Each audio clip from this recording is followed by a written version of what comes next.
Para jamaah yang dirahmati oleh Allah Subhanahu wa taala, dalam satu kesempatan di beberapa ayat-ayat Al-Qur'an dan juga ada salah satu surat yang sangat fenomenal bahwa Allah Subhanahu wa taala memiliki seorang hamba yang sangat mulia, memiliki seorang hamba yang bertakwa kepada Allah, beribadah kepada Allah Subhanahu wa taala yang bernama Luqman Al-Hakim. Pernah dengar ya, Pak? Tapi bukan Luqman jual nasi ini ya. Namanya Luqman Al-Hakim. Luqman banyak Luqman, Pak. Luqman tukang listrik ada, Pak. Luqman Gojek ada, Kak. Nah, Luqman Al-Hakim ini huwa Abdul Habasyiyun. Seorang budak yang ternyata dia berasal dari Sudanil Misri, kota Sudan. Fi biladin Naubah, di sebuah daerah yang bernama Naubah. Wa huwa abdun soleh. Dia merupakan hamba Allah Subhanahu wa taala yang soleh, yang kehidupannya senantiasa diotoritaskan, diberikan untuk beribadah kepada Allah Subhanahu wa taala. Sehingga diberikan karunia, Pak, karena rajinnya dia beribadah kepada Allah, ikhlasnya dia beribadah kepada Allah Subhanahu wa taala tanpa mengharapkan apa-apa.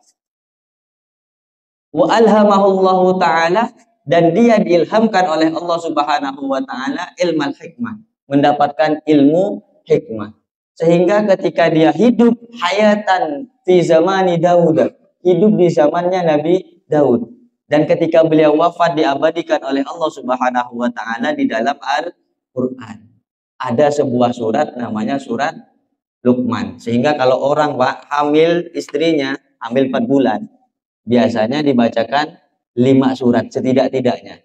Kalau amalan di Adkarul Yaumiyah, amalan yang saya dapat dari Pondok Pesantren Salafiyah Syafi'iyah Sukorejo Situbondo, orang kalau sudah hamil 4 bulan, seorang perempuan hamil 4 bulan, di 40 hari pertama, Allah menciptakan segumpal darah. Kemudian 40 hari kedua, Allah menciptakan segumpal daging. Di hari 40 ketiga, wa nufikha fihi ruh, Allah meniupkan ruh di dalamnya. 40 kali 3 120. Itu sama dengan berapa bulan, Pak? 4 bulan. Maka banyak orang, Bu, mengundang kerabat, kemudian mengundang tokoh agama untuk membacakan sesuatu yang pahalanya kita munajatkan kepada Allah Subhanahu wa taala diberikan kepada janin itu. Karena saat itu adalah nufikha fihi ruh. Ditiupkannya ruh oleh Allah Subhanahu wa taala ke dalam janin tersebut, dan termasuklah di dalamnya ditetapkan takdir-takdir yang diberikan oleh Allah Subhanahu wa taala fi yaumil azali, di zaman azali diberikan oleh Allah Subhanahu wa taala ketika usia kandungan 4 bulan ditiupkannya ruh. Maka banyak orang berbondong-bondong mengadakan sebuah acara misalnya dengan membacakan 5 surat ini diantaranya. Yang pertama surat Maryam, tabarrukan kalau perempuan, kalau anaknya perempuan, solehah seperti Sayyidah Maryam, cantiknya seperti Sayyidah Maryam. Pernah lihat cantiknya Sayyidah Maryam, Pak? Bapak kalau ingin lihat cantiknya Sayyidah Maryam, lihat istri saya, Pak. Wah, tengok cemburu kan? Tak terima kayaknya orang sini. Ya Bapak kalau tak terima, tengok istrinya sendiri, Pak. Yang kedua, membaca surah Yusuf. Tabarrukan juga, mengharapkan berkah. Mudah-mudahan janin yang dilahirkan soleh, mulia, tampan seperti tampannya Nabi Yusuf. Kalau mau lihat tampan ke siapa, Pak? Udah mulai cerdas orang sini. Pak Ustadz, gitu dia. Walaupun tak ikhlas lah kayaknya kan. Baca surat Yusuf. Kemudian yang ketiga membaca surah Yasin. Tabarrukan ilasmi nabiyina Muhammadin sallallahu alaihi wasallam, kepada nama nabi kita, zatnya nabi kita, Nabi Muhammad sallallahu alaihi wasallam. Surah Yasin yang kita baca ini, Pak. Jadi kegunaannya Yasin ini bukan cuma untuk orang mati terus, Pak. Ini asal ada Yasin, siapa mati ini? Asal baca Yasin, siapa mati ini? Ternyata tidak. Untuk kandungan 40 hari, 4 bulan, janin yang dikandung juga dianjurkan untuk dibaca ya, bacakan Yasin. Kemudian setelah surah Yasin, surah Muhammad.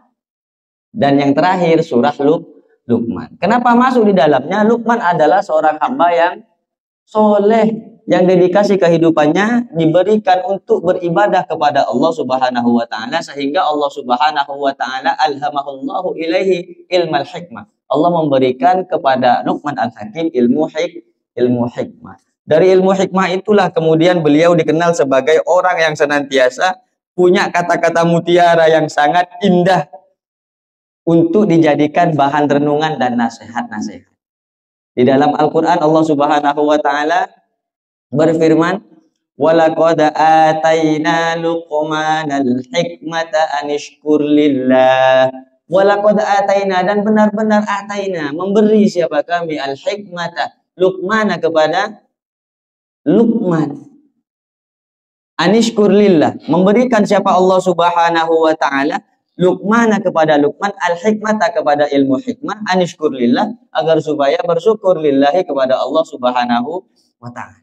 Mendapatkan ilmu hikmah yang luar biasa dari Allah Subhanahu wa taala, sehingga Luqman memiliki keluarga yang senantiasa dinasihati keluarganya oleh Luqman, dan menjadi keluarga yang sakinah, mawaddah, warahmah, putranya soleh dan solehah. Di antara 3 wasiatnya yang sangat fenomenal, di antaranya adalah yang pertama, idz qala Luqmanu libnihi wa huwa ya'iduhu ya bunayya la tusyrik billah innasyirka la zulmun azim. Idz qala Luqmanu libnihi, ketika Luqman berucap, berkata, bernasihat kepada putra-putrinya, kepada anaknya.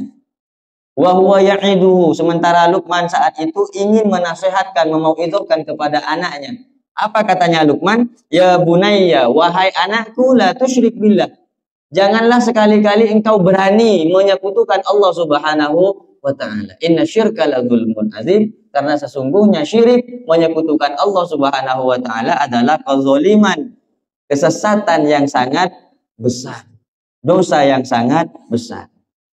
Ini nasihat yang fenomenal yang pertama. Kemudian yang kedua, setelah Luqman Al-Hakim menasihatkan putra-putrinya agar supaya senantiasa mentauhidkan Allah, jangan sekali-kali menyekutukan Allah Subhanahu wa ta'ala, disanding dengan nasihat, wa wassaynal insana liwalidayhi hamalathu ummuhu wahnan ala wahnin wa fisaluhu fi 'amaini anishkur li wa liwalidayka ilayyal masir.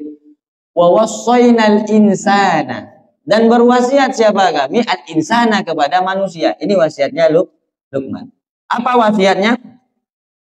Mewasiatkan liwalidayhi, kepada kedua orang tuanya, hamalat ummuhu wahnan ala wahnin, yang telah mengandungnya, wahnan ala wahnin, kesusahan demi kesusahan. Bapak tak kita tahu Pak, susahnya orang hamil, susahnya orang kandung. Bapak tanya perempuan, gimana sakitnya orang hamil, orang kandung? Tanya, sakit enggak? Sakit enggak Bu? Sakit. Ibu pengen hamil lagi? Kalau lagi ingat sakitnya, tak ada Pak. Tapi kalau lagi ingat enak ya Pak, baru anaknya 2 bulan hamil lagi. Ini kata Allah, wahnan ala wahnin wa fisaluhu fi amaini, dan untuk menyapih anaknya itu ukurannya amaini, 2 tahun. Ini kan kadang ada yang kurang. Kalau saya Pak, putra-putri saya Pak, sama istri saya mau disapi, saya tidak kasih. Sudah genapkan 2 tahun, karena perintahnya Allah, anjuran dari Allah Subhanahu wa ta'ala. Ini ada yang dapat 2 hari diganti dengan support. Akhirnya anaknya mencret, sakit. Itu haknya anak untuk menyusu kepada ibunya selama berapa Pak?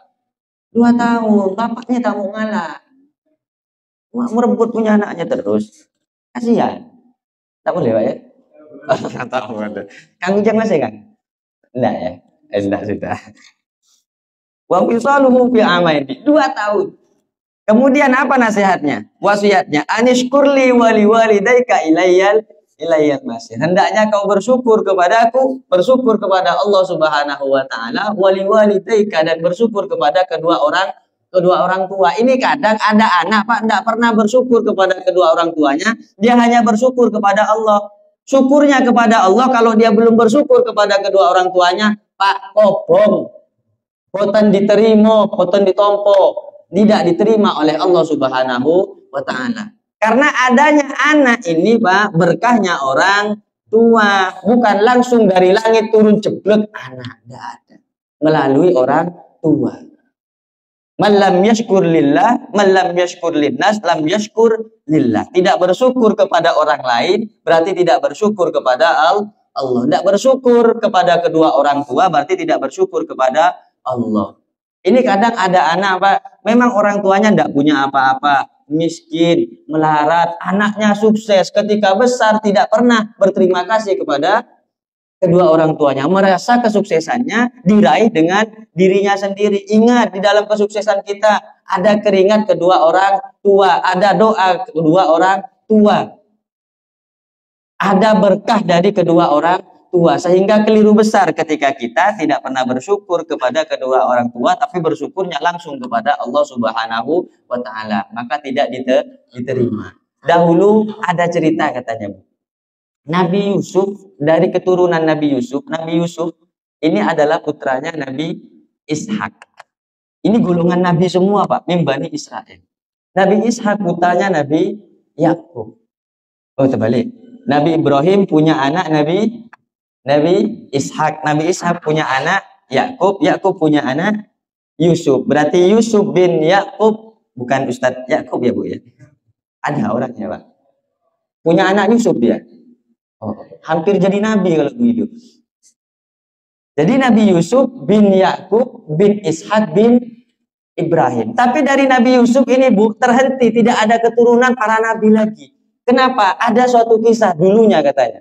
Ketika Nabi Yusuf dipisahkan oleh Allah Subhanahu wa Ta'ala dengan ayahnya yang bernama Yakub, ini dipisahkan. Nabi Yusuf ada di Mesir menjadi seorang raja. Sementara Nabi Yakub berada di daerahnya. Maka ketika dipertemukan oleh Allah, Nabi Yakub datang ke Mesir, Pak. Ketika mendengar Nabi Yakub datang ke Mesir, seorang anak tidak langsung berdiri, Pak. Ini hanya tidak langsung berdiri, bukan tidak mau hormat ya, Bu. Cuma tidak langsung ngadeg. Bapak sampean mau datang, tidak langsung berdiri, masih duduk-duduk. Nah ini, Bu, Allah murka. Allah tidak senang. Akhirnya dicabut oleh Allah Subhanahu wa Ta'ala dari tulang suluk, tulang belakangnya Nabi Yusuf, nur. Yang ketika dicabut oleh Allah, malaikat Jibril turun. Nabi Yusuf nanya, wahai malaikat Jibril, apa yang terjadi pada diriku? Ternyata dijawab oleh malaikat Jibril, wahai Nabi Yusuf, Allah Subhanahu wa Ta'ala mencabut cahaya di dalam tulang Yusuf, di tulang rusukmu, yang cahaya itu merupakan generasi kenabian setelahmu, dicabut oleh Allah Subhanahu wa Ta'ala. Itu gara-garanya apa, Pak? Gara-garanya hanya tidak berdiri, Pak. Bukan tidak mau hormat tapi tidak langsung cepat. Tidak cepat berdiri menghormati kedua orang tua, ayahnya yang datang. Bagaimana dengan kita, Bu, yang orang tuanya dibiarkan? Bagaimana dengan kita malah orang tua kita dikasih beban? Kita pergi kemana-mana, anak 2, 3, 4, 5 dirawatkan ke orang tua semua. Nah ini namanya kezoliman. Orang tua semua yang terawat. Udah mulai dari kecil ngerawat dia, sekarang malah ngerawat cucunya. Ada yang begitu, untung orang tuanya ikhlas. Kalau orang tuanya tidak ikhlas, wah ini anak durhaka, bisa jadi maling bunda. Ada yang begitu, Pak? Tidak ada. Nurul Fajri baik-baik saja. Alhamdulillah. Nah, apa nasihatnya Luqman Al-Hakim? Nah, dikatakan qala Luqmanu libnihi. Luqman berkata kepada anaknya. Dia berkata, untuk bersyukur kepada Allah Subhanahu wa Ta'ala dan bersyukur kepada kedua orang tuanya. Kemudian nasihatnya yang ketiga adalah dalam Al-Quran, ya bunayya aqimis sholata wa'mur bil ma'rufi wanha 'anil munkar. Ya bunayya, wahai anakku, aqimis sholata, tegakkanlah salat, wa'mur bil ma'ruf, dan perintahkanlah olehmu, laksanakanlah olehmu perbuatan ma'ruf, perintahkan perbuatan ma'ruf, wanha 'anil munkar, dan cegahlah olehmu dari perbuatan mungkar. Nah, ini nasihat fenomenal dari Luqman Al-Hakim, yakni yang pertama dinasihatkan untuk jangan menyekutukan Allah, kemudian yang kedua senantiasa bersyukur kepada kedua orang tua, dan yang ketiga melaksanakan sholat. Nah, nasihat dari Luqman Al-Hakim dalam satu riwayat dikatakan ya bunayya idza ra'aita qauman yadhkurunallaha fajlis ma'ahum. Ya bunayya, wahai putraku, idza ra'aita qauman, apabila melihat siapa engkau, qauman kepada sekelompok orang, yadhkurunallaha yang berzikir mereka semua Allah kepada Allah, fajlis ma'ahum, maka duduklah bersama mereka. Wahai anakku, jika engkau melihat sekumpulan orang yang di dalamnya berzikir kepada Allah, yang di dalamnya ada pengajian, yang di dalamnya ada menyebut nama Allah, yang di dalamnya ada menyebut nama Nabi Muhammad sallallahu alaihi wasallam, intisyarul ilmi, menyebarkan ilmunya Allah, menegakkan kalimatnya Allah, fajlis ma'ahum, maka duduklah bersama mereka. Ini nasihatnya. Kenapa demikian? Fa innaka in taku aliman yanfa'uka ilmuka. Jika ternyata ketika engkau duduk bersama mereka dan kamu adalah orang yang berilmu, kamu adalah orang alim, yanfa'uka ilmuka, pasti akan bermanfaat ilmumu. Kenapa? Karena orang yang berkumpul, yang senang dengan ilmunya Allah, ketika kedatangan orang alim, kedatangan orang yang senang dengan ilmunya Allah, maka orang yang senang tadi senantiasa ingin mengambil ilmunya orang yang disenangi oleh Allah Subhanahu. Seperti tadi pengumuman insya Allah malam Selasa ya Pak ya, akan kedatangan kiai karismatik dari Purworejo, Jawa Tengah, namanya Kiai Khalwani. Beliau kira-kira usianya sudah 70-an lebih Pak, 70-an lebih. Rugi kalau nggak datang Pak, hanya sekedar pingin salaman. Insya Allah saya juga datang, tapi mungkin datangnya langsung ke rumah sana kayaknya Pak. Acara inti, ya intinya makan-makan ya Pak. Wa intaku jahilan, dan jika ada siapa engkau jahilan ialah orang bodoh, alimuka, maka akan mengajarkan siapa orang-orang yang ada di majelis kepadamu. Kalau ternyata yang datang kita adalah orang bodoh, maka orang yang di majelis, orang-orang yang baik itu akan memberikan nasihat kepada kita semua. Wala'allahu ta'ala, dan barangkali Allah ta'ala yattali'u alaihim birahmatihi fatusibaka ma'hum. Barangkali Allah ta'ala dengan berkumpulnya kita bersama orang-orang soleh, Allah akan mencurahkan rahmatnya, fatusibaka alaihim, maka kita akan mendapatkan rahmat Allah ma'hum, bersama orang-orang yang soleh. Jadi rahmatnya Allah itu Pak pasti turun di tempat-tempat yang baik. Ada di masjid berkumpul dengan orang-orang soleh, ada di tempat orang menyebarkan ilmu. Tidak ada Pak yang namanya rahmat Allah itu turun di tempat-tempat yang jelek. Tidak ada. Wa idza ra'aita qauman la yadhkurunallaha, dan jika engkau melihat sekelompok kaum yang tidak mengingat kepada Allah, yang tidak pernah berzikir kepada Allah, fala tajlis ma'hum, maka janganlah duduk siapa engkau ma'hum, bersama mereka. Ada majelis yang tidak mengingat Allah Subhanahu wa taala, maka tidak perlu duduk bersama mereka. Fa innaka in taku aliman, maka jika ternyata engkau adalah orang alim, la yanfa'uka ilmuka, maka tidak akan bermanfaat kepadamu ilmuka, apa ilmumu.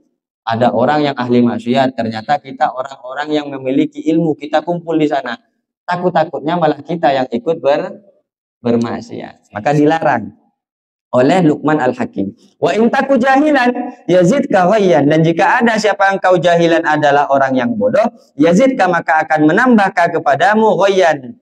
Apanya ghayyan? Kesesatannya. Kalau kita ternyata orang yang nggak tahu apa-apa malah kumpul dengan orang-orang yang sesat, maka kita akan semakin sesat. Wala'allahu Allahu yattali'u alaihim bisuftihi fayusibaka ma'ahum, dan boleh jadi Allah Subhanahu wa taala akan menurunkan murkanya kepada kita, dan kita akan mendapat murkanya Allah. Ini kalau kita senang berkumpul dengan orang-orang yang melakukan maksiat, durhaka kepada Allah Subhanahu wa taala. Mudah-mudahan nasihatnya Luqman Al-Hakim ini menjadi nasihat yang bisa merubah diri kita semakin dekat kepada Allah Subhanahu wa taala. Amin ya rabbal alamin.